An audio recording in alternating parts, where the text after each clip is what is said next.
Hello and welcome to Dear Franny, the podcast of uncommon conversations about love. I am your host, Francesca Hogi. Oh, how are you? I am I am doing pretty well. You know, I think it's a mixed bag for most of us right now. I personally feel very optimistic about a lot of things in my life, and I also feel stressed. I woke up this morning feeling stressed.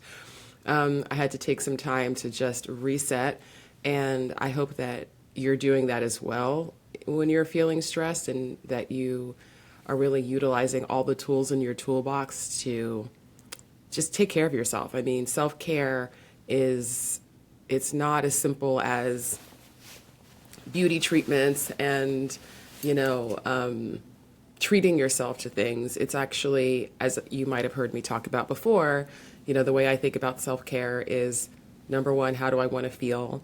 Number two, what action or actions can I take to support myself in feeling that way? And that also includes what might I need to stop doing that is impeding my ability to feel the way that I want to feel. So I woke up this morning and I was feeling stressed and a very busy, very noisy head.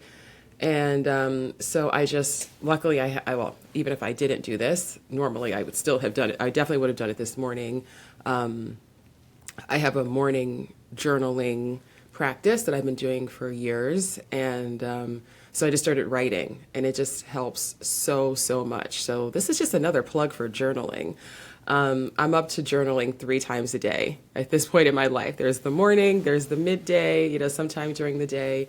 And then there's right before I go to bed.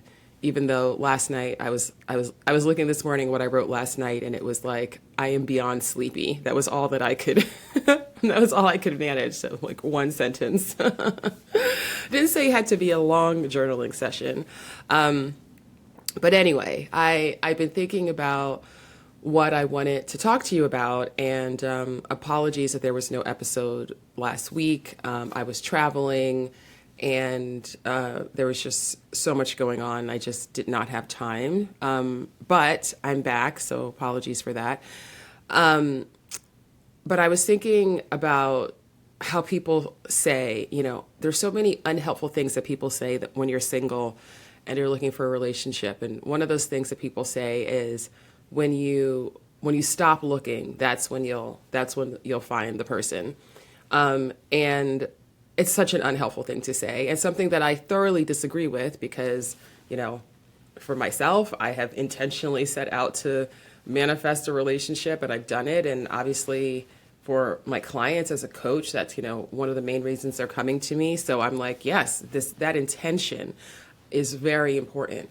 But I was thinking more about it, and I think there is something to it that I think the people who are saying that don't have the maybe understanding of why sometimes really great relationships happen when you're not looking for them.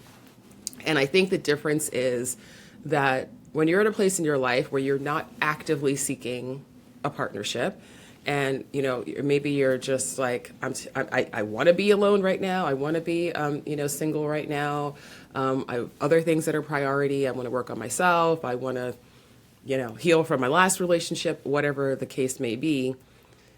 When you're in that state of not actively looking, and someone comes along who is there's just an undeniable connection between the two of you, that it kind of makes you change your mind. You're like, okay, well, I wasn't looking for this, but here it is. And this is actually too good to pass up. And I think we hear a lot of those stories of like, oh, I just wasn't looking, but we met, and then it was so amazing, and all of that.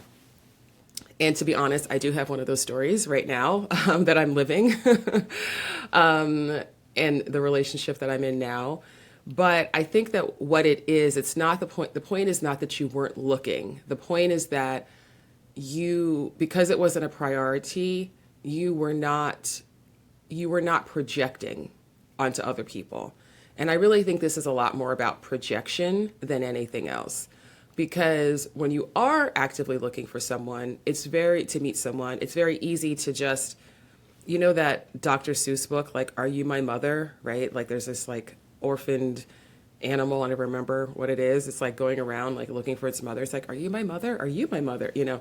And it's almost like that. It's like, are you my boyfriend? Are you my girlfriend? Are you my person? And you're leading with that. And when you're leading with that, it can, not always, but it can easily then go into the realm of now you're projecting onto people.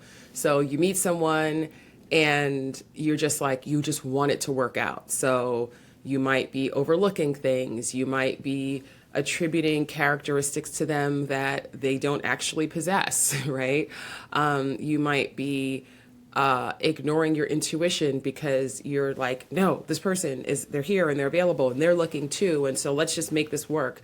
And so that's obviously not always what happens when you're actively seeking someone to meet someone, but that is something that can happen. So I think that when people are saying you'll find someone when you're not looking, I don't think that that is true, but I do think it is true that you will find better matches when you are actually able to be present with the people that you're meeting and not make assumptions about them that may not be true, that you're not projecting qualities onto them that they may not actually possess. And you were not getting ahead of yourself. And you're not like saying, oh my God, okay, this person's looking too, and I'm looking, and they check all these boxes. So now like this, we're going to make this work. We're going to make this happen, right? Like, here we go. And I think that sometimes people get into trouble when they're doing that too much. And a perfect example of this is the show Love is Blind. And if you haven't watched this show, I can't say that I recommend it. I typically don't watch dating reality shows. I do like Love on the Spectrum. But in general, I don't generally watch these shows. Like I watched the first season of The Golden Bachelor. That was the first Bachelor or Bachelorette I've ever watched. I was just very curious about how they were going to handle the age issue on that show. So that's why I wanted to watch that season. But in general, I don't watch these shows, and I don't watch them because they just make me so frustrated. And I'm like, oh my God, this is so unhealthy. This is why we have so many problems culturally around relationships, because of the way that they're portrayed and this fantasy mindset. But Love is Blind is a very interesting example. And I don't think you need to continually watch the show to get this. I mean, I think you can watch like 3 episodes and you're like, okay, because every season is essentially the same. But in case you're not familiar with this show, basically the premise is that they have people, they're separated into men and women. The women live in one set of quarters, the men live elsewhere, and they come together and they have dates in these pods where they can't see each other. So they can only hear each other, but they can't see each other. And so the idea behind the show is love truly blind? So can you fall in love with someone without seeing them? And in order for them to actually see each other, they have to get engaged. So once they get engaged, that's when they have the big reveal and they get to see each other, and then they go on a trip, and then they live together, and then they allegedly, or they're supposed to get married. They don't always get married, but that's the idea. And it's really fascinating to watch this show, especially now that, it's has multiple seasons. There's so many different seasons in the US. There's so many different versions of it around the world. So people know this show, right? If you're going on Love is Blind, you know the show, you've seen this show, you see this dynamic that happens where people come together in these pods, and they literally can't see each other, and they are projecting so much onto each other. It's like, and the things that they say to each other, it's like, I'm gonna, and they I think they're it's a little fuzzy on the time, but it seems to be like about a week or 2 that they're in these pods dating. Okay, so it's not a long amount of time, and they'll say things like, I'm going to make sure that you feel loved every moment of your life, and you're never going to be sad again, and you're never going to be lonely again, and I'll do anything to make you happy, and you're the most amazing person I've ever met. And they just go on, and it's like,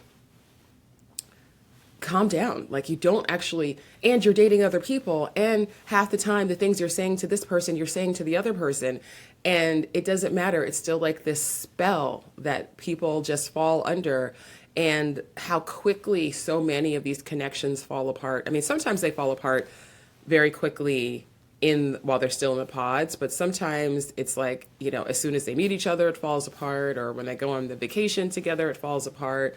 And it's like people always feel so betrayed, like, like you're a totally different person than you were in the pods. And I'm not saying that that's never true, but what I look at it is like, you were so quick to project and assume all these qualities and all these characteristics about this other person, and you took those as fact. You took those as fact and as reality, and now you're mad when you see the true reality 2 weeks later that they're not living up to what you thought they were. And that is, going on a show like that is the perfect example of someone being so ready to meet somebody that they're willing to engage in this pretty drastic experiment. And what are they doing? They're projecting, right? They're just projecting onto the other person. And then they feel betrayed, like, this was supposed to be the greatest person ever, and they're not. They're actually the worst. So, like I said, I don't recommend the show, and I don't watch it very often, but I did watch, I can watch like 3 episodes of that show in about 20 minutes. And I'm not exaggerating, because that's how much I fast forward. And I'll be fast forwarding and I'm thinking, I don't even know what I'm fast forwarding to. And then I just wind up fast forwarding through the whole episode. I'm like, yeah, that's fine. They're all the same. Let's just pick this up on the next episode. But anyway, that had me thinking a lot about projection, and this connection, again, to this idea that when you're not looking, that's when you're going to find a great partner. So I think that your intention to meet a great partner is a powerful one, and it is not something to shy away from. And I also think that it is helpful for you to think about, okay, how much am I in my eagerness to have that relationship and to have that connection? How much am I reading into things that maybe aren't true? I'm making assumptions that maybe aren't true. I'm not giving myself time to actually learn about this person and their character, because that takes time, and their true personality, because, at the very beginning, when the representative is showing up on the date and everything is great and everyone smiles and everybody's, on their best behavior, that's amazing. But it doesn't take long for you to see, like, okay, is this actually, they're nice to meet? Is that how they treat other people, right? Like, how, are they nice to me when they want something, but then they're less so when they feel like, okay, maybe I've gotten what I want from you, for instance, right? So it does just take time to get to know people's character. And even when you have an amazing connection with somebody that is genuine, it is real, you can feel it, it does not mean that connection does not necessarily mean that you are meant to be together forever. It does not always mean that is why this person has come into your life.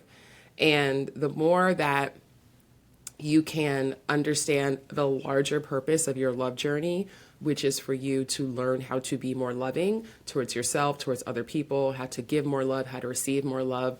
This is an ongoing journey. And the people that show up in our lives, they are all, we are teaching each other, right? They're not just here to teach you, you're also there to teach them. And this is like, that's part of this human family. This is what we're here to do. We're here to really be learning and growing from each other. And sometimes you get a lot of learnings and a lot of growth from people who you have a very strong connection with, but that connection isn't actually destined to last forever. So really cultivating the faith and the patience and the presence to actually be with the experience that you're having romantically without making it has to mean everything. It has to be everything. This person has to be everything. Like, no, like, you've got you and the person and the people, because there's more than one, who are right for you. You will cross paths with each other, but timing is a thing. Seeing each other for who you really are is a thing. And just as I'm sure you know in your heart that you really want to be seen and loved and appreciated for who you really are, that's what everybody else wants too. And when we are assuming things about other people, when we're saying, well, they say this one thing, but I want to believe this, so I'm going to just, pretend this is the case, right? They say that they aren't sure that they want to have kids, but they didn't say no, and I really want to have kids. So I assume that means that they want to have kids, because otherwise, why would they be dating me? They might be dating you because they're enjoying dating you. It does not mean you're on the same page about your long-term relationship goals, right? So this is just a little reminder to be mindful of how much you are projecting onto other people. Notice when people are projecting onto you. This is something that I had to really, I think, learn the hard way in dating, in my early years of dating, when, I like, people would say things to me. I'd be like, oh, I just love that you're so XYZ. And I'd be like, I don't think that describes me at all. Because sometimes it's a positive projection, or, and sometimes it's a negative projection. Sometimes it's like, you're so XYZ. And I'm like, okay, and I'm also not that, right? Like, you're not seeing me for who I am. So let's just do a little bit better job of seeing each other, accepting each other for who we really are. And that always starts with ourselves. So it can be comfortable sometimes to be in that little bubble where somebody is projecting certain qualities onto you that you feel like, okay, maybe I do have that, but they're really overstating it. Or maybe they're so focused on that I don't know that they're seeing the full picture of who I am. Notice that, because sometimes it's a matter of just taking a little bit more time to get to know each other. Maybe it's a matter of you being a little bit more authentic and bringing more sides of yourself and more aspects of yourself to your dating experiences and to your relationships. And maybe it's just recognizing that the person that you're dealing with is not somebody who wants to live in reality, that they want to live in that fantasy, and knowing that, there's limits to how far you can go just living in a fantasy when it comes to relationships. Because love is magical. It is powerful, but it is not a magical fantasy that just poof, you meet the right person and now everything works out and there's no effort, there's no growth, there's no evolution that is required. We are always meant to be growing and evolving in love, whether you are single, whether you've been in a relationship for 10 years or for 50 years, we are meant to be growing and evolving. So there is no finish line here. So I hope that can help you to cultivate some more patience about your love journey, really grounding yourself in the truth that there is no finish line, that you are always going to be on this journey and it's going to always have new lessons to present to you. And that is a beautiful thing. So the more that we can embrace the lessons and we can learn from them, the less we can get stuck in so much of the noise and so much of the static that makes relationships and dating so fraught. And in terms of the magical aspect of when you fall in love with someone and the two of you just have this incredibly beautiful, powerful connection, your hearts are open to each other. You see the best in each other. You want the best for each other. Your mind, your body, your soul, everything is activated for this person. If you want that, that is available to you, but you've got to decolonize all of the static that actually disconnects us from that real, deep, genuine, beautiful connection. So we have to be willing to open ourselves up to a deeper level of love. And it's not the shallow surface, okay, you have this job, that means this about you. You like this thing, and I can assume this thing about you. Like, no, we've got to be more holistic in how we view ourselves and how we view other people. So I hope this is all making sense. But this is what I woke up thinking about. So I am sharing it with you in the hopes that somebody needed to hear it. And I hope it lands with you. And also just, again, make sure that you're taking very good care of yourself. I think this really needs to be, 2025 really needs to be a year of unapologetic self-care. The more that you are pouring into you and you are doing what you need to do to set yourself up to win in your life, the more that actually benefits everyone else. Like, we can't help other people if we are ourselves drowning. And you deserve to thrive. And I hope that you are embracing that and you are being really curious when you look at your life about, okay, what is working, what is really supporting me and feeling more confident and feeling more grounded and feeling more patient, and what is working against me, what is actually making things feel more difficult or more fraught. And that is a very, powerful inquiry to make of your life and of yourself. And I think the more that you can do that and then to take action on it, the more you'll find that everything starts to feel easier and flow a bit easier in life, because you are in a good place and you are doing the best that you can for yourself. We need other people.